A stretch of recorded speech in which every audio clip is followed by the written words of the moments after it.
तो फाइनली आज से मैं चैप्टर नंबर 3 को स्टार्ट करने जा रहा हूं, जिस चैप्टर का नाम है मैट्रिसेस एंड डिटर्मिनेंट्स। और आज की इस वीडियो में मैं एक्सरसाइज 3.1 को कंप्लीट करूंगा। इस एक्सरसाइज में जितने भी कॉन्सेप्ट्स हैं वो सारे के सारे कॉन्सेप्ट्स मैं आपके क्लियर करूंगा, और जितने भी क्वेश्चंस हैं मैं एक एक क्वेश्चन आप लोगों को सोल्व करके भी बताऊंगा। आप लोगों से मेरी एक छोटी सी रिक्वेस्ट है कि आप लोगों ने इस वीडियो को 5 मिनट तक देखना है। कम से कम जो है आपने इस वीडियो को 5 मिनट देने हैं। अगर आपको मज़ा ना आया, चीज़ों की समझ ना आई, कॉन्सेप्ट्स की समझ ना आई, तो भाई बेशक आप इस वीडियो को लीव करके चले जाना, इस वीडियो को डिसलाइक कर देना। लेकिन एक प्रॉमिस आप लोग मेरे साथ करो, अगर आपको इस वीडियो को देखने के बाद मज़ा आता है, मतलब चीज़ों की समझ आती है, कॉन्सेप्ट्स की समझ आती है, कुछ ट्रिक्स भी मैं आप लोगों को बताऊँगा, तो अगर आप लोगों को पढ़ के मज़ा आता है तो आप लोगों ने लाजमी से चैनल को सब्सक्राइब करना है और इस वीडियो को लाइक करना है और एक प्यारा सा कमेंट भी कर देना, ठीक है। तो सबसे पहले हम लोग बात करते हैं मैट्रिक्स की। देखो मैट्रिक्स हमारे पास क्या होती है, जब भी हम लोग ना नंबर्स को एक ख़ास तरतीब के साथ 2 स्क्वायर ब्रैकेट्स के अंदर अरेंज करके लिखते हैं। इस तरह की अरेंजमेंट को हम रेक्टेंगुलर अरेंजमेंट भी कहते हैं, क्योंकि जब हम इन नंबर्स को 2 परपेंडिकुलर लाइंस के थ्रू ज्वाइन करें तो वो बेसिकली एक हमारे पास रेक्टेंगल बन रही होती है, ठीक है। तो इस तरह की अरेंजमेंट को हम रेक्टेंगुलर अरेंजमेंट भी कहते हैं। सिंपल है, हमारे पास मैट्रिक्स क्या होती है आपने ये बस याद रखना है कि जब भी हम लोग नंबर्स को एक ख़ास तरतीब के साथ अरेंज करके लिखते हैं 2 स्क्वायर ब्रैकेट्स के अंदर, उसको हम एक मैट्रिक्स का नाम देते हैं। अब मैट्रिक्स के अंदर ये जो भी हमने नंबर्स लिखे हैं ना, इन नंबर्स को हम लोग, ये जो भी नंबर्स हैं, इन नंबर्स को हम लोग एंट्रीज बोलते हैं, इनको हम एंट्रीज बोलते हैं, या फिर हम इसको एलिमेंट्स भी बोलते हैं, ठीक है। तो इससे आपने कंफ्यूज नहीं होना, जो आपको आसान लगता है आपने इन दोनों में से वो यूज़ करना है, वो वाला वर्ड। आप इनको या तो एंट्रीज बोल सकते हो या फिर आप इनको एलिमेंट्स बोल सकते हो। अब हमारे पास ना मैट्रिक्स में 2 कॉन्सेप्ट होते हैं। एक होता है हमारे पास कॉन्सेप्ट रो वाला, और एक होता है हमारे पास कॉलम वाला। तो बेसिकली जो भी एंट्रीज हमारे पास ना हॉरिजॉन्टली अरेंज्ड हैं। हॉरिजॉन्टल लाइन क्या होती है, आपने ना देखो एच से याद रखना है, ये एच है ना हमारे पास, तो ये ऐसे लाइन, जो इस तरह की लाइन है ना, इसको हम हॉरिजॉन्टल लाइन बोलते हैं। तो जो एंट्रीज हमारे पास हॉरिजॉन्टली अरेंज्ड हैं, मतलब इस तरह इस लाइन में अरेंज्ड हैं, उसको हम एक रो कंसीडर करते हैं। जैसे हमारे पास ये वाली जो एंट्रीज हैं, अगर आप इनको देखो तो ये इस तरह से अरेंज हुई हुई हैं, ये मेरे पास इस मैट्रिक्स की एक रो होगी। इसी तरह से अगर आप इन एंट्रीज को देखो तो ये भी हमारे पास इस तरह से अरेंज हुई हुई हैं, तो ये मेरे पास इस मैट्रिक्स की R2 होगी या फिर ये दूसरी रो होगी। और इसी तरह से कॉलम्स क्या होता है, जो एंट्रीज हमारे पास वर्टिकली अरेंज्ड हैं। वर्टिकल आपने V से याद रखना है, V ये देखो इस तरह की लाइन। तो जो एंट्रीज हमारे पास इस तरह अरेंज होंगी ना, उसको हम एक कॉलम कंसीडर करेंगे। जैसे ये वाली एंट्रीज हो गई, इसको हम C1 बोलेंगे। ये वाली एंट्रीज हो गई, इनको हम C2 बोलेंगे। ये वाली एंट्रीज होगी, इसको हम C3 या फिर कॉलम 3 बोलेंगे, ठीक है। तो जो एंट्रीज होती है ना, एक और बात सुन लो, जो एंट्रीज होती हैं उनको हम लोग स्मॉल लेटर्स के साथ डिनोट करते हैं। कोई भी एंट्रीज है ना, उनको हम स्मॉल लेटर्स के साथ डिनोट करते हैं, ABCD up to so on XYZ तक ये हमारे पास जाएगा, ठीक है। तो एंट्रीज को हम लोग स्मॉल लेटर्स के साथ डिनोट करते हैं, और पूरी की पूरी मैट्रिक्स को हम लोग कैपिटल लेटर के साथ डिनोट करते हैं। जैसे कैपिटल A हो गया, कैपिटल B हो गया, कैपिटल C हो गया, कैपिटल D हो गया, अप टू सो ऑन ये कैपिटल Z तक हमारे पास जा सकता है, ठीक है। तो किसी भी मैट्रिक्स को अगर आपने डिनोट करना है, अगर आपने उसको नाम देना है, तो आप उसको कैपिटल लेटर के साथ डिनोट करोगे। नाम देना बहुत ही ज़्यादा ज़रूरी है। देखो अगर आप काफ़ी ज़्यादा मैट्रिसेस के साथ डील कर रहे हो ना, मैट्रिसेस जो है बेसिकली प्लूरल वर्ड है। ये जो मैट्रिसेस है ना, अगर मैं एक से ज़्यादा मैट्रिक्स को लेकर चल रहा हूँ तो मैं वर्ड यूज़ करूँगा मैट्रिसेस। अगर मैं एक मैट्रिक्स के बारे में बात कर रहा हूँ तो मैं वर्ड यूज़ करूँगा मैट्रिक्स। ये चीज़ क्लियर है। तो जब मैं ना, देखो नाम, मैं ये बता रहा था आप लोगों को, नाम देना बहुत ही ज़्यादा ज़रूरी होता है हमारे पास मैट्रिक्स को। जब मैं एक से ज़्यादा मैट्रिसेस के बारे में बात कर रहा हूँ, जैसे मेरे पास ये सारी मैट्रिसेस हैं, अब अगर मैं कोई एक मैट्रिक्स आपको एक्सप्लेन करना शुरू कर दूँ तो आप लोगों को क्या समझ आएगी? आप लोगों को पता ही नहीं चलेगा कि भाई शावेज भाई किस मैट्रिक्स के बारे में बता रहे हैं, ठीक है ना। नहीं पता चलेगा जब तक कि मैं उस मैट्रिक्स पे उंगली रख के ना एक्सप्लेन करूं। तो इसलिए अगर मैं इनको नाम दे दूं ना, इस मैट्रिक्स को मैं अगर B बोल दूं, इस मैट्रिक्स को मैं अगर D बोल दूं, और इस मैट्रिक्स को मैं अगर S बोल दूं, तो अब अगर मैं बोलूंगा कि मैट्रिक्स D ऐसी है, तो आप फौरन समझ जाओगे कि मैं इस मैट्रिक्स के बारे में बात कर रहा हूँ। तो इसलिए हमारे पास ना नाम देना उस मैट्रिक्स को बहुत ही ज़्यादा ज़रूरी हो जाता है, सही है। तो ये था हमारे पास रोज और कॉलम्स का कॉन्सेप्ट। यहीं से हमारे पास ऑर्डर का कॉन्सेप्ट आता है। अगर जैसे इस मैट्रिक्स का कोई आपसे ऑर्डर पूछ ले कि भाई इस मैट्रिक्स का क्या ऑर्डर है, ऑर्डर बताओ, तो ऑर्डर बेसिकली हमारे पास यही होता है, आपने नंबर ऑफ रोज और नंबर ऑफ कॉलम्स बताने हैं। लेकिन ऑर्डर लिखने का एक तरीका होता है। जैसे इस मैट्रिक्स में 2 रोज हैं और 3 कॉलम्स हैं, तो इसका ऑर्डर मेरे पास होगा 2/3। पहले मैं नंबर ऑफ रोज मेंशन करूंगा और फिर मैं नंबर ऑफ कॉलम्स मेंशन करूंगा। इनकी तरतीब आपने चेंज नहीं करनी, कॉलम्स को पहले नहीं करना, रोज को बाद में नहीं करना, वरना आपका गलत हो जाएगा। ठीक है, पहले हमेशा आपने नंबर ऑफ रोज मेंशन करनी है और फिर आपने नंबर ऑफ कॉलम्स मेंशन करने हैं। तो ये आपके पास ऑर्डर हो गया इस मैट्रिक्स ए का। अब अगर आपसे कोई पूछे, अब आपने मुझे कमेंट्स में बताना है ये जो मैट्रिक्स एस है इस मैट्रिक्स का क्या ऑर्डर है, और इस मैट्रिक्स को मैं एक काम करता हूँ, इसको मैं टी बोल देता हूँ। इस टी मैट्रिक्स का भी आपने ऑर्डर मुझे कमेंट में बताना है, लाजमी से बताना है। वीडियो को पॉज करो और अभी जाके कमेंट्स में बताओ, ठीक है। तो अब आपको पता चल चुका है कि नंबर ऑफ रोज क्या होती हैं, नंबर ऑफ कॉलम्स क्या होते हैं, और हमारे पास ऑर्डर क्या होता है किसी भी मैट्रिक्स का अगर बताना हो तो अब आ जाओ अपने क्वेश्चन नंबर 1 की तरफ। क्वेश्चन नंबर 1 में हमें क्या कहा जा रहा है, right the number of rose columns and orders of the given matrices. Basically हमसे वो कह रहा है कि जो नीचे हमने मैट्रिसेस आपको दी हुई हैं इन मैट्रिक्स का ऑर्डर भी बताओ, इनकी रोज भी बताओ और इनके कॉलम्स भी बताओ। तो सबसे पहला पार्ट है हमारे पास, कोई भी मैट्रिक्स है ना उसको पहले आप लोग सिंप्लीफाई कर लो। जो भी मतलब सिंप्लीफाई करने से मुराद जो भी अंदर एंट्रीज आपस में ऐड हो रही हैं, बाज़ दफ़ा कुछ क्वेश्चंस में मल्टीप्लाई हो रही होंगी, डिवाइड भी हो रही होंगी, ठीक है। तो आपने क्या करना है, पहले उनको सिंप्लीफाई कर लेना है। उस मैट्रिक्स को सिंप्लीफाई जितना सिंप्लीफाई कर सकते हो आपने उतना सिंप्लीफाई करना है। उसके बाद फिर आपने जो है उसकी जो भी आपसे पूछ रहा है, नंबर ऑफ रोज पूछ रहा है, कॉलम्स पूछ रहा है, ऑर्डर पूछ रहा है, या फिर आगे हम टाइप्स भी देखेंगे तो टाइप्स भी पूछेगा, तो आपने पहला काम आपने यही करना है, उस मैट्रिक्स को आपने सिंप्लीफाई करना है जो भी उसके अंदर एडिशन, सब्ट्रैक्शन, मल्टीप्लिकेशन, डिवीजन हो रही है, ठीक है। अच्छा, यहाँ पे मेरे पास क्या आ जाएगा, 2 + 1 3 आ जाएगा, 5 + 4 9 आ जाएगा। तो ये मेरे पास जो है मैट्रिक्स आ जाएगी। अब इस मैट्रिक्स को अगर आप देखो तो इसमें हमारे पास एक रो है और इसमें कॉलम्स कितने हैं, 1 2, इसमें 2 कॉलम्स हैं।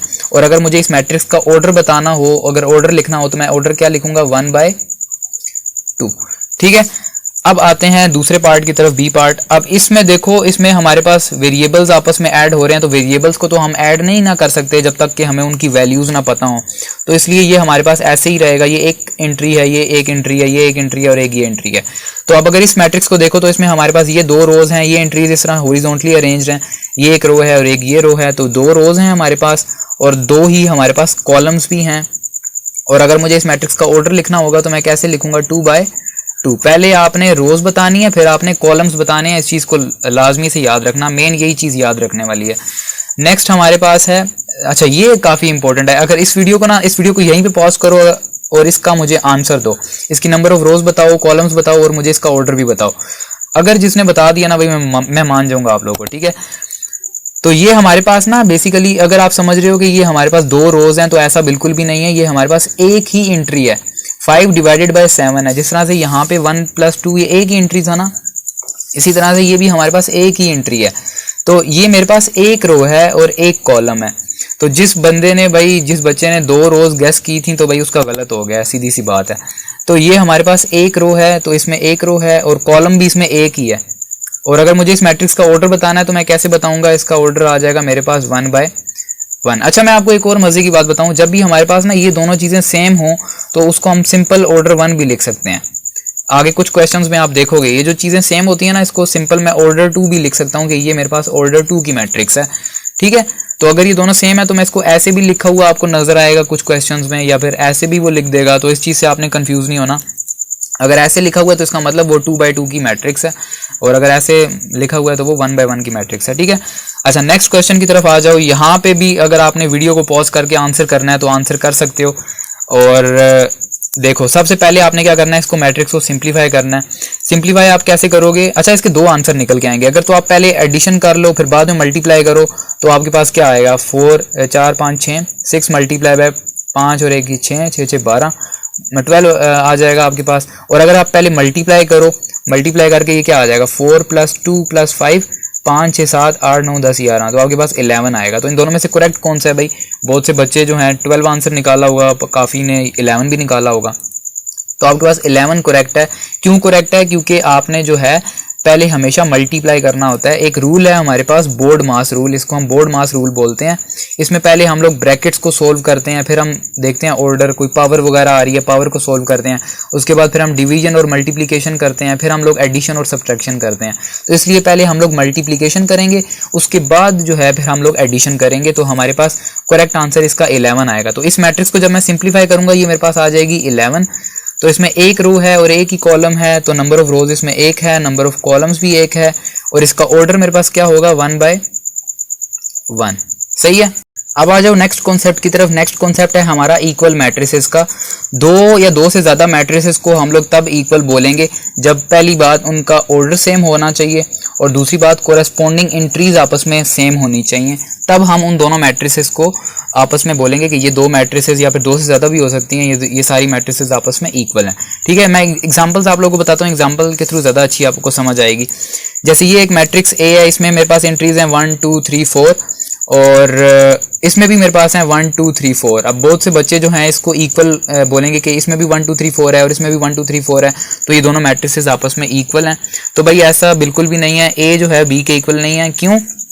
इनका ऑर्डर तो सेम है। देखो ये भी मेरे पास 2 क्रॉस 2 की मैट्रिक्स है और ये भी मेरे पास 2/2 की मैट्रिक्स है, लेकिन आप इनकी कोरेस्पोंडिंग एंट्रीज आपस में सेम नहीं है। यहाँ पे फर्स्ट रो और सेकंड कॉलम में जो एंट्री आ रही है, वहां पे फर्स्ट रो और सेकंड कॉलम में सेम एंट्री नहीं आ रही। वहां पे 3 आ रहा है, यहाँ पे 2 आ रहा है।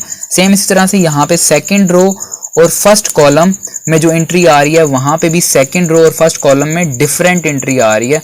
तो इसलिए एंट्रीज जो है कोरेस्पोंडिंग एंट्रीज आपस में सेम होनी चाहिए। अगर सेम नहीं है तो वो आपस में इक्वल नहीं है। तो ए जो है वो नॉट इक्वल्स टू बी है। लेकिन अगर आप इस सी मैट्रिक्स को देखो तो इस सी मैट्रिक्स में मेरे पास जो एक तो ऑर्डर भी इसका 2/2 है और इसमें जो कोरेस्पोंडिंग एंट्रीज हैं 1 2 3 4, यहाँ पे भी कोरेस्पोंडिंग एंट्रीज सेम है। तो मैं कह सकता हूँ कि ए मैट्रिक्स जो है वो मेरे पास सी मैट्रिक्स के इक्वल है। और अगर आप इस डी मैट्रिक्स को देखो, पहले आप इसको सिंप्लीफाई करो, तो सिंप्लीफाई करके क्या आती है 3 - 2 1 आ जाएगा, 1 + 1 2 आ जाएगा, 3 और 3 + 1 4 आ जाएगा। तो ये डी मैट्रिक्स भी बेसिकली मेरे पास इस ए और सी मैट्रिक्स के इक्वल है। तो मैं A = C = D कह सकता हूँ। ये तीनों मैट्रिसेस आपस में इक्वल हैं। अब इन दोनों मैट्रिसेस का ना आप लोगों ने मुझे कमेंट्स में बताना है क्या ये दोनों मैट्रिसेस आपस में इक्वल हैं या फिर नहीं है।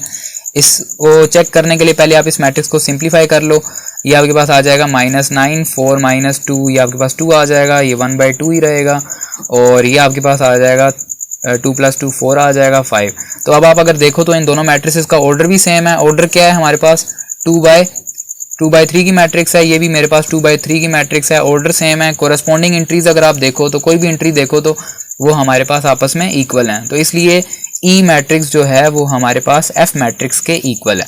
तो ये था हमारे पास इक्वल मैट्रिसेस का कंसेप्ट। आई होप आप लोगों को ये कॉन्सेप्ट जो है समझ आया होगा, क्योंकि नेक्स्ट क्वेश्चन जो है वो हमारे पास इसी कॉन्सेप्ट की बेस पर हमने जो है सोल्व करना है। अब आ जाओ अपने क्वेश्चन नंबर 2 की तरफ। यहाँ पे हमसे क्या कहा जा रहा है, check whether the following pairs of matrices are equal और नॉट। पेयर्स बोलते हैं जोड़े को। तो बेसिकली उसने हमें 2 मैट्रिसेस दे दी हैं और वो हमें बोल रहा है कि चेक करो क्या ये मैट्रिसेस आपस में इक्वल हैं कि नहीं है। तो मैंने आपको बताया था 2 मैट्रिसेस आपस में इक्वल कब होती हैं। पहले तो आपने उनको सिंप्लीफाई करना है ताकि आप उनको कंपेयर कर सको। तो एक तो उनका ऑर्डर सेम होना चाहिए और दूसरी कंडीशन क्या थी, उनकी कोरेस्पोंडिंग एंट्रीज आपस में सेम होनी चाहिए। तो यहाँ पे पहले मैं इसको लेट कर लूंगा, इसको मैं ए मैट्रिक्स बोल दूंगा और इसको मैं बी मैट्रिक्स बोल दूंगा। अब इस बी मैट्रिक्स में जो है कुछ सिंप्लीफिकेशन हो रही है। अगर आप देखो तो यहाँ पे सब्ट्रैक्शन हो रही है, यहाँ पे स्क्वायर रूट के अंदर सब्ट्रैक्शन हो रही है, यहाँ पे डिवीजन हो रही है। तो इसको हम थोड़ा सा सिंप्लीफाई करते हैं एंड देन फिर हम लोग चेक करते हैं क्या ये दोनों मैट्रिसेस आपस में इक्वल हैं कि नहीं है।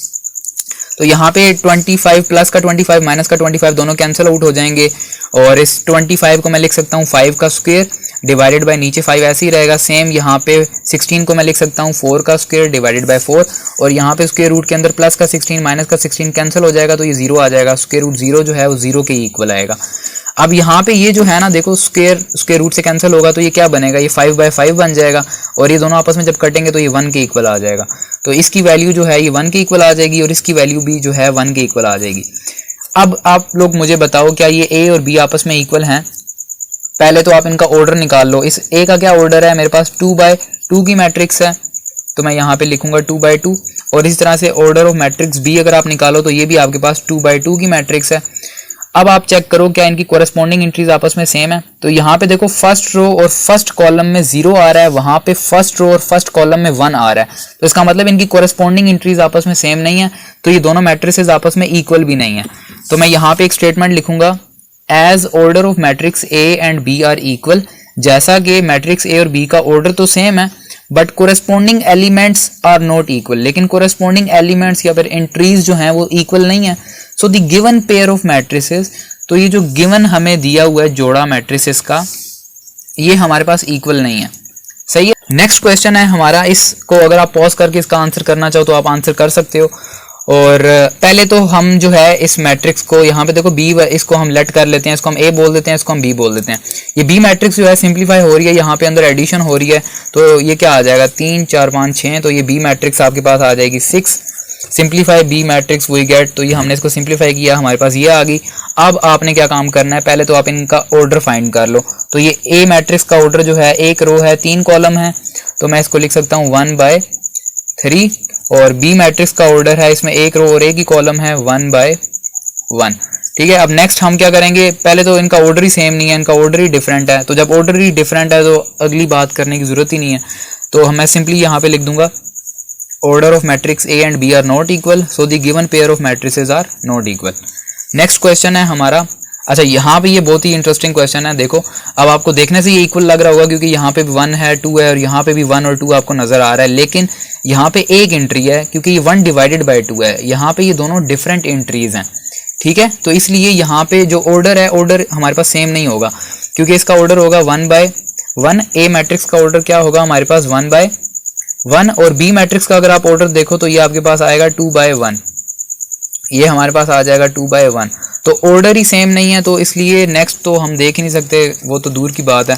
तो इसलिए मैं यहाँ पे लिखूंगा order of matrix A and B are not equal and also corresponding elements are not equal, so the given pair of matrices are not equal. ठीक है, समझ आ रही है इन चीज़ों की। तो भाई देखो अब वीडियो को 5 मिनट से ऊपर हो चुका है। आप लोगों ने मेरे से याद है शुरू में एक प्रॉमिस किया था कि अगर आपको चीज़ों की समझ आती है, कॉन्सेप्ट्स की समझ आती है, पढ़ के अगर आपको मज़ा आता है तो आप वीडियो को लाइक करोगे और चैनल को जो है सब्सक्राइब करोगे। तो भाई पहले तो वीडियो को पॉज करो, यहीं पे वीडियो को पॉज करो और भाई लाइक करो और अपनी जो प्रॉमिस किया हुआ है ना उस प्रॉमिस को पूरा करो। अब आ जाओ नेक्स्ट पार्ट में। यहाँ पे क्या, पहले तो आप इसको लेट कर लो, इसको आप ए मैट्रिक्स बोल दो, इसको आप बी बोल दो।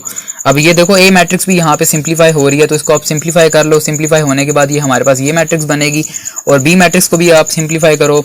ऊपर 5 5 25 आ जाएगा, डिवाइड बाई 5। ये देखो 3 0 से मल्टीप्लाई होगा, 0 ही आ जाएगा, 0 डिवाइड बाई 7। और यहाँ पे जब आप 2 - 17 + 15, माइनस का 17 और प्लस का 15, ये आपके पास आ जाएगा माइनस का 2, तो ये हो जाएगा 2 - 2। और यहाँ पे 17 से कैंसिल हो जाएगा, तो ये आपके पास 1 आ जाएगा।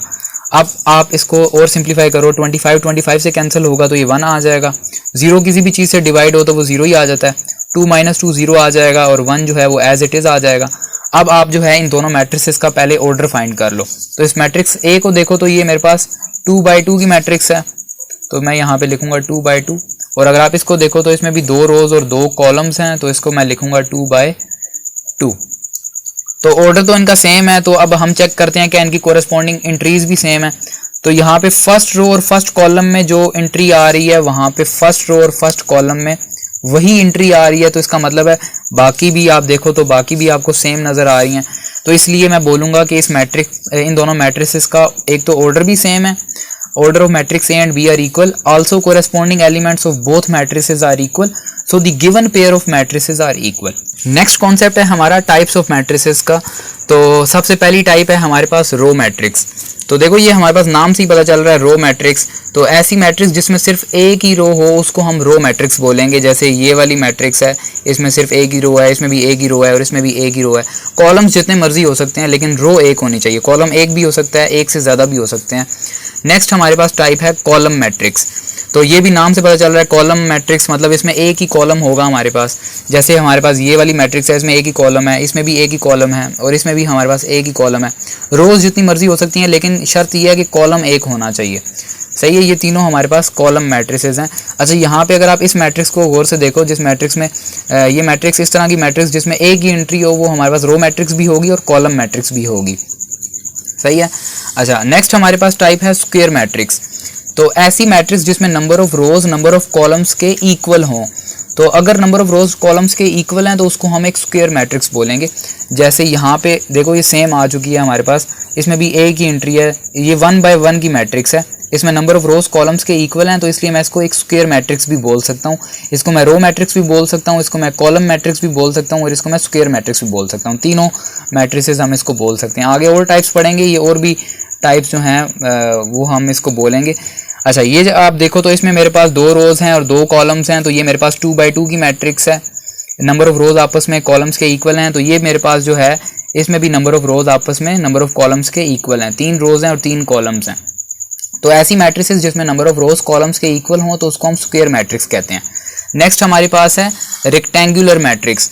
तो ऐसी मैट्रिक्स जिसमें नंबर ऑफ रोज कॉलम्स के इक्वल ना हो तो उसको हम एक रेक्टेंगुलर मैट्रिक्स बोलेंगे। जैसे यहाँ पे 2 रोज हैं और 3 कॉलम्स हैं, तो 2 जो है वो 3 के इक्वल नहीं है, नंबर ऑफ रोज कॉलम्स के इक्वल नहीं है, तो ये एक रेक्टेंगुलर मैट्रिक्स है। सेम अगर आप इसको देखो तो इसमें मेरे पास 3 रोज हैं और 2 कॉलम्स हैं, तो 3 जो है वो 2 के इक्वल नहीं है, तो इसलिए मेरे पास ये भी एक रेक्टेंगुलर मैट्रिक्स है। तो इसमें मेरे पास 1 रो है, 2 कॉलम है, ये भी एक रेक्टेंगुलर मैट्रिक्स है। ये हमारे पास एक रो मैट्रिक्स भी है क्योंकि इसमें एक ही रो आ रही है। सिमिलरली ये भी एक हमारे पास रो मैट्रिक्स है और रेक्टेंगुलर मैट्रिक्स भी है क्योंकि इसमें एक रो आ रही है इसलिए ये रेक्टेंगुलर मैट्रिक्स है। इसमें एक रो आ रही है इसलिए ये रो मैट्रिक्स है और इसमें number of rows number of columns के इक्वल नहीं है, तो इसलिए ये रेक्टेंगुलर मैट्रिक्स भी है। और अगर आप इसको देखो तो ये हमारे पास एक कॉलम मैट्रिक्स भी है और इसमें number of rows number of columns के इक्वल नहीं है। इसमें 3 रोज हैं और 1 कॉलम है जो कि आपस में इक्वल नहीं है, तो इसलिए ये हमारे पास एक रेक्टेंगुलर मैट्रिक्स भी है। लेकिन इस तरह की मैट्रिसेस को ना, अगर आपके पास लेट्स सपोज आपके पास एग्जाम में क्वेश्चन आ जाता है ऑब्जेक्टिव, आपको ऑब्जेक्टिव में ये दिया होता है और नीचे आप में को टाइप्स सिलेक्ट करनी है, आपको 2 ऑप्शन दिए हुए हैं, एक रो मैट्रिक्स का भी दिया हुआ है, एक रेक्टेंगुलर मैट्रिक्स का भी दिया हुआ है। तो उस केस में आपने जो प्रेफरेंस देनी है ना, आपने रो मैट्रिक्स को प्रेफरेंस देनी है क्योंकि रेक्टेंगुलर मैट्रिक्स जो हैं बहुत ज़्यादा होती हैं हमारे पास, लेकिन जो रो मैट्रिक्स है ना उन बेचारों का एक ही केस है, उसमें एक ही रो होनी चाहिए, तो इसलिए हम इसको रो मैट्रिक्स में कंसीडर करेंगे। ठीक है, क्योंकि कुछ ना कुछ तो हमने उसके हिस्से में भी छोड़ना है ना। अगर हम ये सारी रेक्टेंगुलर मैट्रिक्स चूज करनी शुरू कर देंगे तो उसके हिस्से में तो कुछ रहेगा ही नहीं हमारे पास। तो इसलिए जब ऑब्जेक्टिव आएगा ना एग्जाम में तो आपने इसको रो मैट्रिक्स चूज करना है और इसको आपने कॉलम मैट्रिक्स चूज करना है। वैसे अगर कोई पूछे तो ये रेक्टेंगुलर मैट्रिक्स भी है, इसमें कोई गलत बात नहीं है। ठीक है, नेक्स्ट हमारी टाइप है डायगोनल मैट्रिक्स। तो इसके लिए क्या कंडीशन है, सबसे पहले मैट्रिक्स को स्क्वायर होना चाहिए, मतलब number of rows number of columns के इक्वल होनी चाहिए। देन हमारे पास entries other than main diagonal are 0। Main diagonal क्या होता है, किसी भी स्क्वायर मैट्रिक्स में जो ये होता है ना, ये हमारे पास मेन डायगोनल होता है। एक ये वाला डायगोनल भी होता है लेकिन मेन डायगोनल हमारे पास ये वाला होता है। तो जो मेन डायगोनल की एंट्रीज है ना वो हमारे पास जो other than main diagonal entries are 0, मतलब डायगोनल के अलावा जो एंट्रीज है ना वो 0 होनी चाहिए। जैसे आप ये इसमें देखो तो ये एक डायगोनल है, इसमें एक ही डायगोनल है, बाकी एंट्रीज है ही नहीं, तो 0 भी नहीं होंगी इसलिए। तो इसमें हमारे पास ये वाला मेन डायगोनल है। मेन डायगोनल के अलावा अगर आप एंट्रीज देखो तो वो हमारे पास 0 है। ये थी आपके पास दूसरी कंडीशन। पहली कंडीशन क्या थी, मैट्रिक्स को स्क्वायर होना चाहिए, तो आप इनमें से कोई भी मैट्रिक्स देखो ये सारी स्क्वायर मैट्रिक्स हैं। दूसरी कंडीशन क्या थी, जो मेन डायगोनल है, मेन डायगोनल के अलावा जो एंट्रीज हैं वो हमारे पास 0 होनी चाहिए। तो आप देखो इन चारों केसेस में मेन डायगोनल के अलावा जो एंट्रीज हैं वो हमारे पास 0 हैं। इसमें तो खैर है ही एक एंट्री, इसमें और एंट्रीज है ही नहीं, तो इसलिए 0 भी नहीं होंगी। और तीसरी कंडीशन क्या है, एटलीस्ट 1 और more than 1 non zero main diagonal entries, मतलब मेन डायगोनल में एटलीस्ट एक जो है नॉन जीरो एंट्री होनी चाहिए। सारी की सारी 0 नहीं होंगी, अगर सारी 0 हो जाएंगी तो वो हमारे पास एक नल मैट्रिक्स बन जाएगी, वो मैं आपको आगे चल के बताऊंगा। तो एटलीस्ट एक जो है, जैसे इस केस में आप देखो तो ये तो 0 है, लेकिन ये एक जो है नॉन जीरो होनी चाहिए, कम से कम एक नॉन जीरो होनी चाहिए। तो ये 3 कंडीशंस थी। कोई भी मैट्रिक्स अगर इन तीनों कंडीशन को फुलफिल करती है तो वो हमारे पास एक डायगोनल मैट्रिक्स कंसीडर होगी।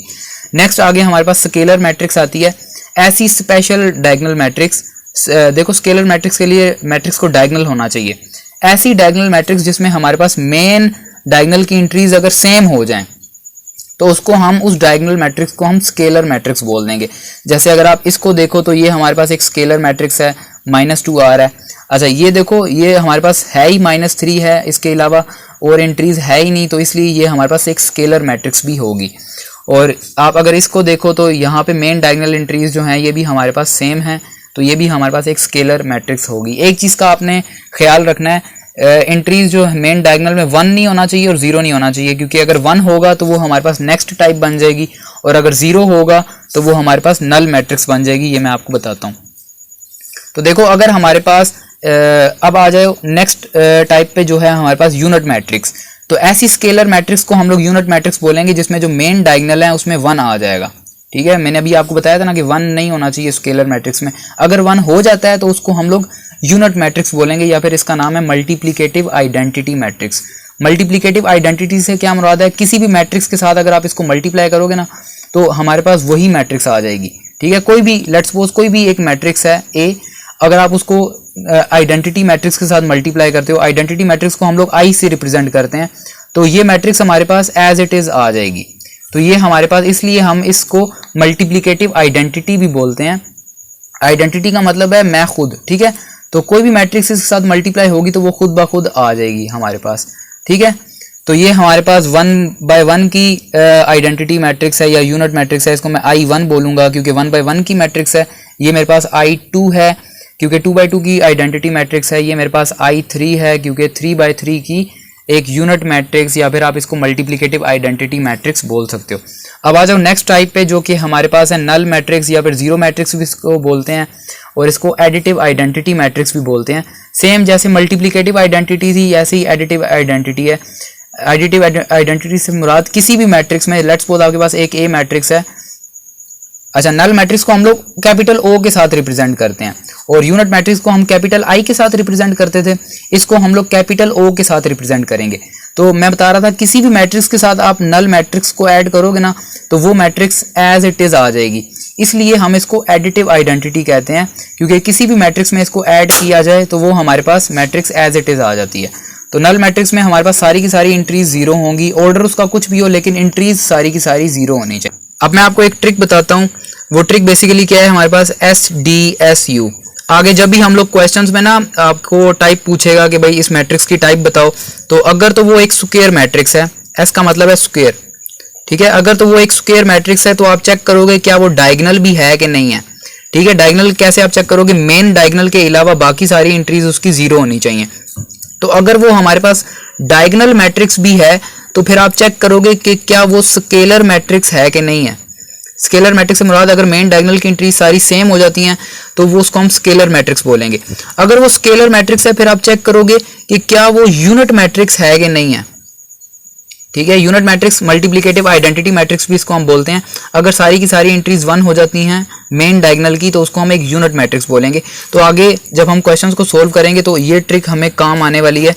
जैसे आगे क्वेश्चन में मिसाल के तौर पे मैं यहाँ पे टाइप लिखता हूँ 0 0 0 -3, और वो आपसे पूछेगा कि भाई इसकी एक टाइप बताओ, ये किस टाइप की मैट्रिक्स है। तो वैसे तो अगर आप देखो तो ये एक स्क्वायर मैट्रिक्स भी है, क्योंकि इसमें number of rows number of columns के इक्वल हैं। तो मैंने आपको बताया था कि अगर स्क्वायर हो तो फिर आपने चेक करनी है कि क्या वो डायगोनल भी है कि नहीं है। तो अगर आप इसको देख रहे हो तो मेन डायगोनल के अलावा बाकी सारी एंट्री जीरो हैं, और इसकी मेन डायगोनल में एटलीस्ट एक नॉन जीरो एंट्री मिल रही है, तो इसका मतलब ये एक डायगोनल मैट्रिक्स भी है।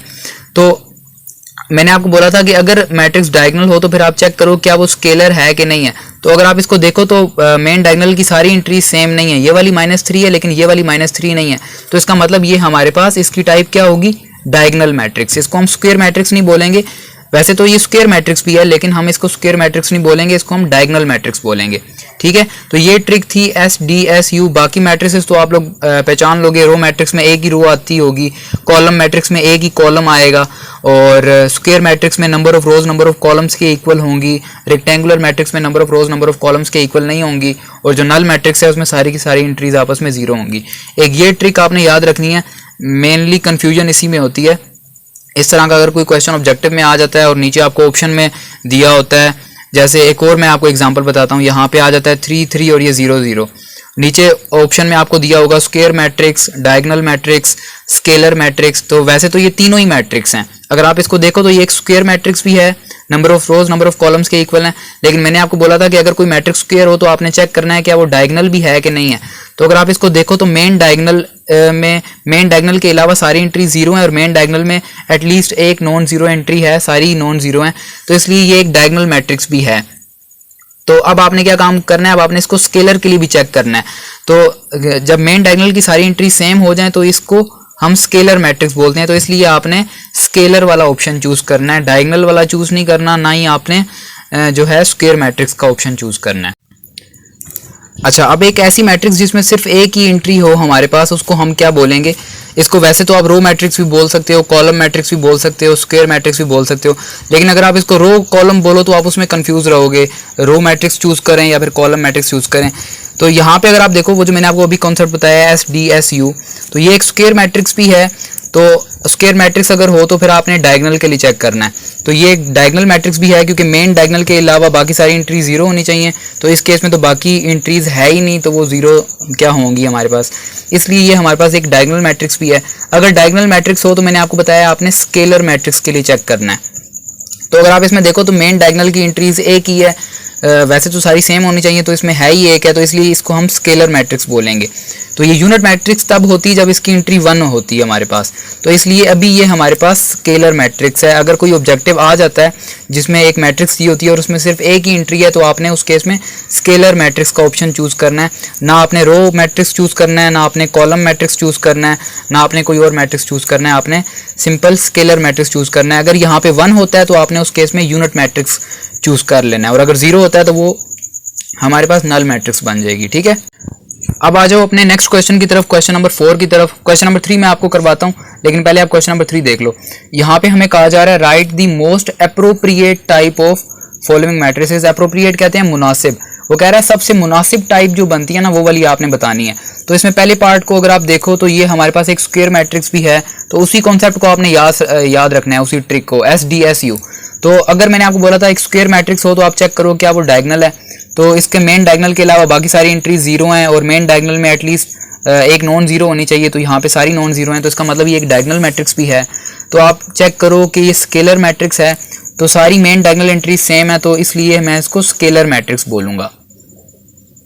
ठीक है, नेक्स्ट है हमारे पास, पहले तो आप इसको सिंप्लीफाई करो। कोई भी मैट्रिक्स हो पहले आपने उसको सिंप्लीफाई लाजमी करना है। आप उसकी टाइप बता रहे हो या फिर आप ऑर्डर बता रहे हो, तो कोशिश करो पहले आप उसको सिंप्लीफाई करो। तो इसको जब मैं सिंप्लीफाई करूंगा 3 + 0 मेरे पास 3 आ जाएगा।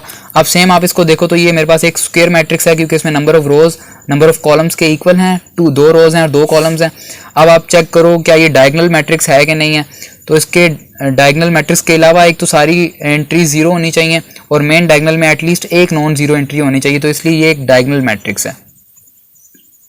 अगर तो ये वाली एंट्री भी 3 होती तो मैं इसको स्केलर बोल देता, ठीक है, लेकिन अभी ये मेरे पास एक डायगोनल मैट्रिक्स है। नेक्स्ट है हमारा, अच्छा ये वाला जो है ना, ये आपने मुझे वीडियो पॉज करके कमेंट में बता सकते हो, क्योंकि अभी मैंने पीछे आपको कॉन्सेप्ट जब मैं आपको बता रहा था तो मैंने आपको बताया था ये कौन सी मैट्रिक्स है, तो आप मुझे वीडियो पॉज करके कमेंट्स में बता सकते हो। तो पहले तो हम इसको सिंप्लीफाई करेंगे। देखो 3 × 1 = 3, 3 × 3 = 9 आ जाएगा, और ये 3 × 1 = 3, 3 × 5 = 15, और 5 5 से कैंसिल हो जाएगा, तो ये हमारे पास आ जाएगा 1 आ जाएगा। ठीक है, तो ये हमारे पास एक यूनिट मैट्रिक्स है। मैंने आपको बोला था, वैसे तो ये एक स्केलर मैट्रिक्स भी है, तो मैंने आपको बोला था कि जब स्केलर मैट्रिक्स में मेन डायगोनल की एंट्री 1 हो जाए तो उसको हम एक यूनिट मैट्रिक्स बोलते हैं। ठीक है, ये स्क्वायर मैट्रिक्स भी है, एक डायगोनल मैट्रिक्स भी है, एक स्केलर मैट्रिक्स भी है, और एक यूनिट मैट्रिक्स भी है। तो इसलिए मेन हम इसको एप्रोप्रिएट टाइप बतानी है, तो सबसे मुनासिब हम इसको यूनिट मैट्रिक्स बोलेंगे। नेक्स्ट हमारे पास है, ये देखो इतनी अजीब सी मैट्रिक्स हमें दी हुई है, बड़ी सी मैट्रिक्स है। आपने पहले इसको सिंप्लीफाई करना है, तो आप इसको सिंप्लीफाई करोगे 625 को मैं लिख सकता हूँ 25 का स्क्वायर। तो नेक्स्ट स्टेप में जब स्क्वायर के रूट से कैंसिल हो जाएगा मेरे पास, तो ये सिर्फ बन जाएगा 25/25। इसको अगर आप देखो तो यहाँ पे 17 + 15 32 आ जाएगा, 32 - 32, यहाँ पे 18 - 19 माइनस का 1 आ जाएगा, +1, और ये मेरे पास आ जाएगा √9 को मैं लिख सकता हूँ 3 का स्क्वायर। तो ये स्क्वायर के रूट से कैंसिल हो जाएगा, तो नीचे सिर्फ 3 रह जाएगा। अब मैं इसको सिंप्लीफाई करूंगा 25 से कैंसिल हो गया 1 आ जाएगा, प्लस का 32 माइनस के 32 से कैंसिल हो जाएगा, ये 0 आ जाएगा, ये माइनस का 1 प्लस का 1 0 आ जाएगा, ये 3/3 जो है ये 1 आ जाएगा हमारे पास। तो अब आप इसको देखो तो सेम वही वाला कॉन्सेप्ट लगाओ, SDSU वाला, और ये वाली टाइप आपने मुझे कमेंट्स में बतानी है कौन सी टाइप है, ये वाली मैं आपको नहीं बता रहा। नेक्स्ट आप देखो, इसको आप पहले सिंप्लीफाई कर लो, तो सिंप्लीफाई करोगे 6 + 2 8 आ जाएगा, +3 - 3 दोनों कैंसिल हो जाएंगे, 0 आ जाएगा, और ये 8 आ जाएगा। ये वाली टाइप भी आपने मुझे कमेंट्स में बतानी है, ये वाली ट्रिक लगानी है SDSU वाली। ठीक है, ये दोनों क्वेश्चंस आप पे मैं छोड़ रहा हूँ, आपने मुझे कमेंट्स में लाजमी बताने हैं। नेक्स्ट कॉन्सेप्ट है हमारा ट्रांसपोज ऑफ अ मैट्रिक्स। किसी भी मैट्रिक्स का आप लोग ट्रांसपोज कैसे निकाल सकते हो। देखो, या तो आप रोज को कॉलम्स में कन्वर्ट कर दो, या फिर आप कॉलम्स को रोज में कन्वर्ट कर दो। दोनों ही केसेस में आपके पास सेम आंसर आने वाला है। जैसे लेट्स सपोज ये मेरे पास एक मैट्रिक्स दी हुई है A, और मुझे इस मैट्रिक्स का ट्रांसपोज निकालना है, तो मैं डिनोट कैसे करूंगा, A के ऊपर मैं छोटा सा t लिख दूंगा, तो ये इस चीज को डिनोट कर रहा है कि मैं A मैट्रिक्स का ट्रांसपोज लेने जा रहा हूँ। तो मैंने आपको बोला या तो आप रोज को कॉलम्स में कन्वर्ट कर दो। कैसे कन्वर्ट करोगे, ये फर्स्ट रो है तो फर्स्ट कॉलम बन जाएगी, और ये सेकेंड रो है तो सेकेंड कॉलम मेरे पास बन जाएगी। ठीक है, तो ये मेरे पास ट्रांसपोज निकल के आ चुका है। या फिर आपकी मर्जी है, आप एक काम करो कॉलम्स को रोज में कन्वर्ट कर लो। चलो अब एक काम करते हैं, कॉलम्स को रोज में कन्वर्ट करते हैं, ठीक है। तो ये मेरे पास फर्स्ट कॉलम है, फर्स्ट रो बन जाएगा। ये मेरे पास सेकंड कॉलम है, सेकंड रो बन जाएगा। ये मेरे पास थर्ड कॉलम है, थर्ड रो बन जाएगा। तो दोनों केसेस में तुम देखो, दोनों केसेस में तुम्हारे पास आंसर सेम आने वाला है। तो तुम्हारी मर्जी है ट्रांसपोज कैसे निकालोगे, या रोज को कॉलम्स में कन्वर्ट कर दो या फिर कॉलम्स को रोज में कन्वर्ट कर दो। दोनों ही केसेस में तुम्हारे पास आंसर सेम आने वाला है। नेक्स्ट कॉन्सेप्ट है मेरे पास symmetric and skew symmetric matrices. तो देखो सिमेट्रिक, जिस भी मैट्रिक्स को आपने चेक करना है ना कि वो मैट्रिक्स हमारे पास सिमेट्रिक है या फिर स्क्यू सिमेट्रिक है, तो सिंपल आप लोग पहले तो उस मैट्रिक्स को स्क्वायर होना चाहिए, ठीक है। पहले आप चेक करोगे क्या वो एक स्क्वायर मैट्रिक्स है कि नहीं है। उसके बाद आपने क्या काम करना है, उस मैट्रिक्स का ट्रांसपोज लेना है। उस मैट्रिक्स का ट्रांसपोज लेने के बाद अगर वो मैट्रिक्स उसी के इक्वल आ जाती है ना, तो वो हमारे पास सिमेट्रिक मैट्रिक्स होगी। और अगर वो उसके नेगेटिव के इक्वल आती है तो वो हमारे पास स्क्यू सिमेट्रिक होगी। जैसे मैं आपको कुछ एग्जांपल्स करवाता हूँ, आपको ज्यादा अच्छी सी समझ आएगी। ये मेरे पास ए मैट्रिक्स दी हुई है और मैंने चेक करना है कि ये मेरे पास सिमेट्रिक है कि नहीं है। तो मैं सिंपली क्या काम करूंगा, इसका ट्रांसपोज लूंगा। ट्रांसपोज कैसे लेते हैं मैंने आपको बताया था। फर्स्ट रो फर्स्ट कॉलम बन जाएगी, सेकंड रो सेकंड कॉलम बन जाएगी और थर्ड रो मेरे पास थर्ड कॉलम बन जाएगी। तो अब अगर आप देखो इन दोनों मैट्रिसेस को, ये दोनों मैट्रिसेस आपस में सेम है। 1 2 3, यहाँ पे 1 2 3, 2 5 5, 2 5 5, 3 5 8, 3 5 8। इसका मतलब है इस मैट्रिक्स का ट्रांसपोज जो है वो इसी मैट्रिक्स के इक्वल आ गया, इसलिए ये वाली मैट्रिक्स मेरे पास एक सिमेट्रिक मैट्रिक्स है। अगर आप इस मैट्रिक्स को देखो तो इसका भी ट्रांसपोज लो तो मेरे पास क्या आएगा, फर्स्ट रो फर्स्ट कॉलम बन जाएगी, सेकंड रो सेकंड कॉलम बन जाएगा। तो ये दोनों मैट्रिसेस भी आपस में इक्वल हैं, तो इसलिए ये बी मैट्रिक्स भी मेरे पास एक सिमेट्रिक मैट्रिक्स है, ठीक है। अब हम देख लेते हैं स्क्यू सिमेट्रिक किस केस में होंगी। तो स्क्यू सिमेट्रिक हमारे पास होंगी जब भी आप ट्रांसपोज लोगे ना, पहले आप इस मैट्रिक्स का ट्रांसपोज ले लो। आप ट्रांसपोज लोगे, फर्स्ट रो हमारे पास फर्स्ट कॉलम बन जाएगी 0 2 3, सेकंड रो सेकंड कॉलम बन जाएगी -2 0 5, थर्ड रो हमारे पास थर्ड कॉलम बन जाएगी -3 -5 और 0। अब आप एक काम करो, इसमें से माइनस साइन को आपने कॉमन लेना है। जब आप माइनस साइन कॉमन लोगे तो वो हर एंट्री में से कॉमन आएगा। तो 0 के साथ ना तो प्लस का साइन होता है ना माइनस का, तो इसमें माइनस लगाओ ना लगाओ एक ही बात है। ये हो जाएगा -2, ये हो जाएगा -3, ये प्लस का 2 हो जाएगा, ये 0, ये माइनस का 5 हो जाएगा, ये प्लस का 3 हो जाएगा, ये प्लस का 5 हो जाएगा और ये 0 हो जाएगा। अब ये वाली जो मैट्रिक्स है ये आप देखो, ये हमारी सी मैट्रिक्स थी, ठीक है। तो इसकी जगह पे मैं सी पुट कर देता हूं, तो ये आ जाएगा -c। तो देखो हमने सी का ट्रांसपोज लिया तो वो किसके इक्वल आया, नेगेटिव ऑफ सी के इक्वल आ गया। तो जब इस तरह का केस हो ना, तो उस मैट्रिक्स को हम लोग स्क्यू सिमेट्रिक मैट्रिक्स कह देते हैं। जब ट्रांसपोज उसी मैट्रिक्स के इक्वल आ जाए तो उसको हम सिमेट्रिक बोलते हैं, और जब वो उसके नेगेटिव के इक्वल आ जाए तो उसको हम स्क्यू सिमेट्रिक कहते हैं, ठीक है। आसान था। अब सिमिलरली इसका हम लोग अगर ट्रांसपोज लें डी ट्रांसपोज, तो ये मेरे पास आ जाएगा, फर्स्ट रो फर्स्ट कॉलम बन जाएगी, सेकंड रो सेकंड कॉलम बन जाएगा। अब आपने क्या काम करना है, माइनस साइन को कॉमन ले लो। जब आप माइनस साइन को कॉमन लोगे हर एंट्री में से निकल के आएगा।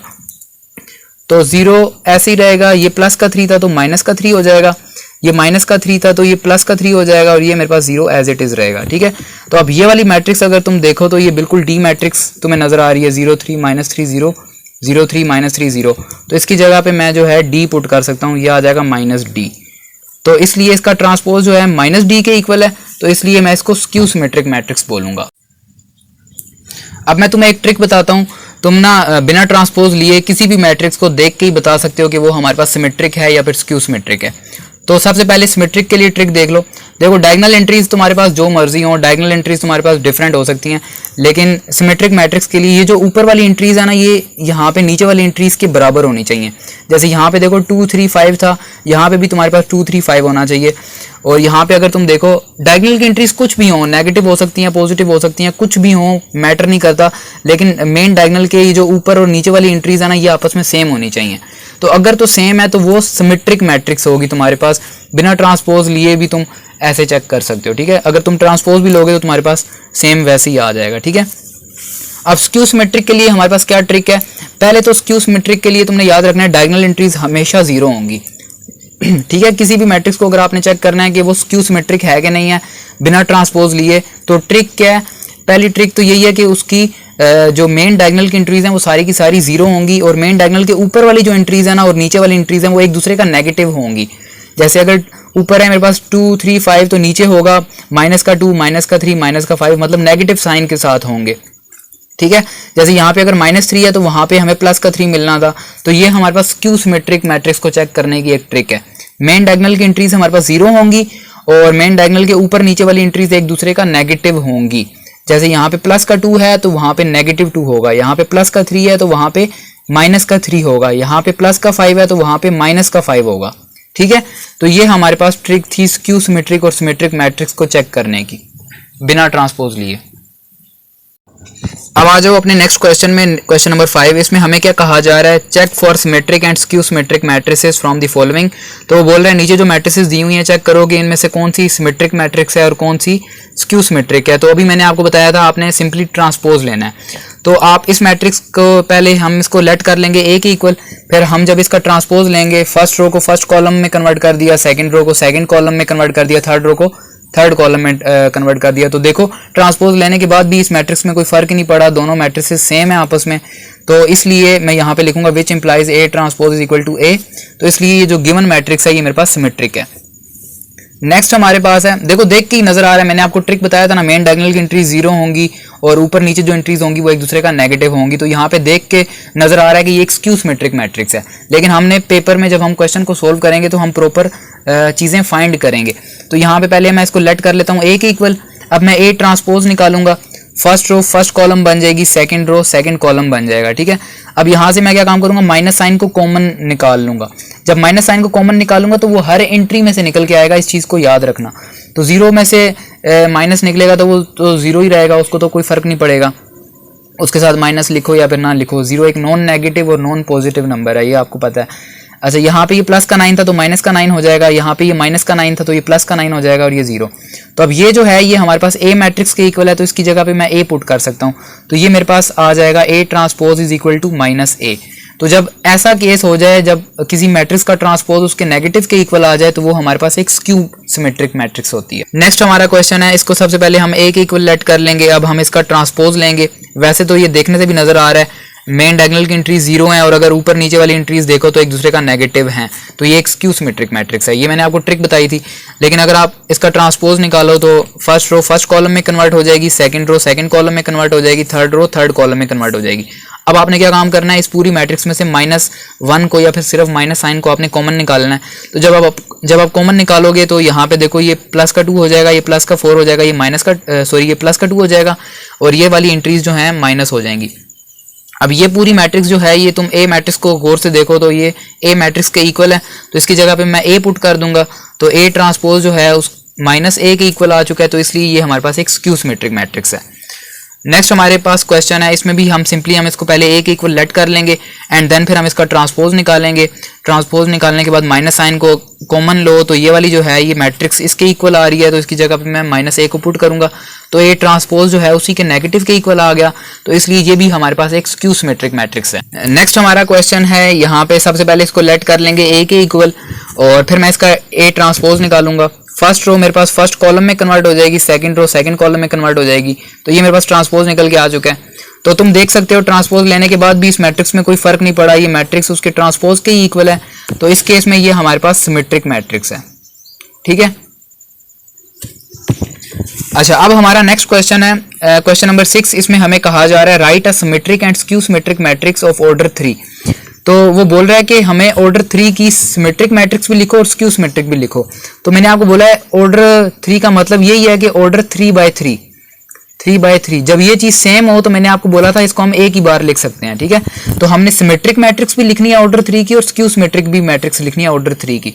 आपकी मर्जी है, आप कोई भी मैट्रिक्स लिख सकते हो। ठीक है, तो मैंने आपको एक ट्रिक बताई थी, आपको याद हो तो मैंने आपको बताया था सिमेट्रिक मैट्रिक्स हमारे पास क्या होती है, डायगोनल एंट्रीज उसकी कुछ भी हो। तो मैं यहाँ पे अपनी मर्जी से ले रहा हूँ -7 3 और ये 2। ठीक है, डायगोनल एंट्रीज अपनी मर्जी से ले ली हैं। अब यहाँ पे इन एंट्रीज को हमने जो है सेम लेना है। जैसे यहाँ पे अगर मैं ले रहा हूँ 2 3 5, तो ये भी मेरे पास होंगी 2 3 5। तो ये मेरे पास एक सिमेट्रिक मैट्रिक्स आ चुकी है और इसका ऑर्डर क्या है, 3/3 की एक सिमेट्रिक मैट्रिक्स आ चुकी है। इसी तरह से मैं एक स्क्यू सिमेट्रिक मैट्रिक्स अब लिखूंगा। कैसे लिखूंगा, मेन डायगोनल की एंट्रीज, मैंने आपको ट्रिक क्या बताई थी, मेन डायगोनल की एंट्रीज 0 होनी चाहिए, ये ट्रिक थी। और मेन डायगोनल के ऊपर नीचे वाली एंट्रीज जो हैं वो एक दूसरे का नेगेटिव होनी चाहिए। तो यहाँ पे अगर मैं ले रहा हूँ 1 2 5, तो नीचे मैं लूँगा यहाँ पे -1, यहाँ पे -2 और यहाँ पे -5। तो ये मेरे पास एक स्क्यू सिमेट्रिक मैट्रिक्स है, ठीक है। तो यही हमें क्वेश्चन में बोला हुआ था कि एक सिमेट्रिक मैट्रिक्स लिखो और एक स्क्यू सिमेट्रिक मैट्रिक्स लिखो जिसका ऑर्डर 3 हो। तो ये मैंने एक सिमेट्रिक मैट्रिक्स लिख दिया और एक स्क्यू सिमेट्रिक मैट्रिक्स लिख दिया। नेक्स्ट हमारा कॉन्सेप्ट है, देखो आपके पास ना जब भी कोई भी मैट्रिक्स दी हो ना, तो इसका मतलब है कि वो मैट्रिक्स किसी ना किसी डाटा को रिप्रेजेंट कर रही है। जैसे अगर हम इस मैट्रिक्स को देखें, मैं अगर इनको हटा दूं तो ये एक मैट्रिक्स है मेरे पास। ये मैट्रिक्स बेसिकली एक डाटा को रिप्रेजेंट कर रही है। क्या रिप्रेजेंट कर रही है?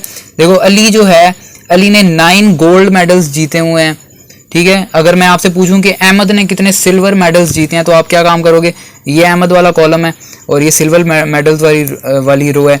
तो आप ये देखोगे अहमद ने जो है 4 सिल्वर मेडल्स जीते हुए हैं। तो कहने का मतलब ये है कि कोई भी आपको मैट्रिक्स दी हुई है ना, वो किसी ना किसी डाटा को रिप्रेजेंट कर रही होती है। तो अभी जो हम क्वेश्चन नंबर 4 सॉल्व करेंगे ना, उसमें बेसिकली यही वाला कॉन्सेप्ट लगेगा। उसमें हमें कुछ ना कुछ डाटा दिया हुआ है और उस डाटा को हमने रो मैट्रिक्स और कॉलम मैट्रिक्स की फॉर्म में रिप्रेजेंट करना है, ठीक है। अगर मैं आपसे पूछूं कि हसन ने कितने गोल्ड मेडल्स जीते हैं, तो आप हसन वाले कॉलम में आओगे और गोल्ड मेडल्स वाली रो में आओगे। तो हसन ने जो है 2 गोल्ड मेडल्स जो हैं जीते हैं, ठीक है। अली ने 9 जीते हैं। इसी तरह से कोई भी मैट्रिक्स है वो किसी ना किसी डाटा को रिप्रेजेंट कर रही होती है। अब आ जाओ अपने लास्ट क्वेश्चन नंबर 3 की तरफ। तो इसमें हमें कहा जा रहा है Haider, Hasan and Ahmed scored 7 points, 11 points and 10 points respectively in a mathematical quiz। तो बेसिकली एक पेपर हो रहा है, क्विज पेपर को बोलते हैं। एक मैथ्स का क्विज हो रहा है जिसमें ना ये तीनों दोस्त हैं, अहमद, हसन और हैदर। इन तीनों ने स्कोर किए हैं 7 पॉइंट्स, 11 पॉइंट्स और 10 पॉइंट्स। जब भी रिस्पेक्टिवली का वर्ड आएगा ना, तो इसका मतलब पहली चीज़ पहले बंदे के लिए दी हुई है, दूसरी चीज़ दूसरे बंदे के लिए दी हुई है और तीसरी चीज़ जो है तीसरे बंदे के लिए दी हुई है।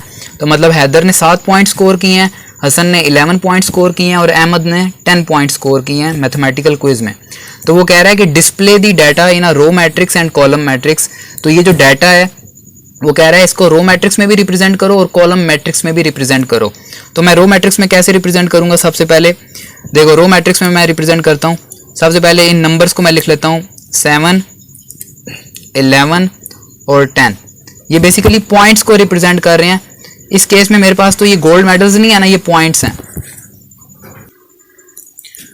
और ऊपर मैं इनका नाम लिख दूंगा। इस 7 के ऊपर मैं लिख दूंगा हैदर, इस 11 के ऊपर मैं लिख दूंगा हसन और इस 10 के ऊपर मैं लिख दूंगा अहमद। तो ये रो मैट्रिक्स की फॉर्म में मैंने डाटा को रिप्रेजेंट कर दिया। अब मैंने क्या काम करना है, इसको कॉलम मैट्रिक्स की फॉर्म में भी रिप्रेजेंट करना है। तो कॉलम मैट्रिक्स की फॉर्म में रिप्रेजेंट करना बहुत ही आसान है। सिंपली इसका ट्रांसपोज ले लो। तो जब हम इसका ट्रांसपोज लेंगे ना, तो देखो हमारे पास क्या आ जाएगा, ये एक फर्स्ट रो फर्स्ट कॉलम ही बन जाएगी, एक ही रो है। तो ये 7, 11, 10 आ जाएगा। तो ये रो में हमारे पास ये पॉइंट्स आ रहे हैं, तो ये बेसिकली पॉइंट्स यहाँ पे आ जाएंगे, ठीक है। और ये हमारे पास 7 जो है वो हैदर को रिप्रेजेंट कर रहा है, हैदर, हसन, अहमद। तो मैंने किया कुछ भी नहीं है, जस्ट आप ट्रांसपोज ले लो तो आपके पास ट्रांसपोज लोगे तो आपके पास ये कॉलम मैट्रिक्स में कन्वर्ट हो जाएगी। तो ये बेसिकली हमने डाटा को रिप्रेजेंट करना था रो मैट्रिक्स में और कॉलम मैट्रिक्स में। तो ये हमारी रो मैट्रिक्स में आ चुका है और ये हमारे पास कॉलम मैट्रिक्स में आ चुका है। तो भाई अगर आप लोगों को वीडियो देख के मज़ा आया है ना, चीज़ों की समझ आई है, कॉन्सेप्ट्स की समझ आई है, तो भाई आपने वीडियो को लाइक करना है और चैनल को सब्सक्राइब करना है यार, इतना तो तुम कर ही सकते हो ना। और नेक्स्ट जो है मुझे इंशाल्लाह मैं 3.2 एक्सरसाइज जो है ना वो बहुत ही जल्दी अपलोड करूँगा।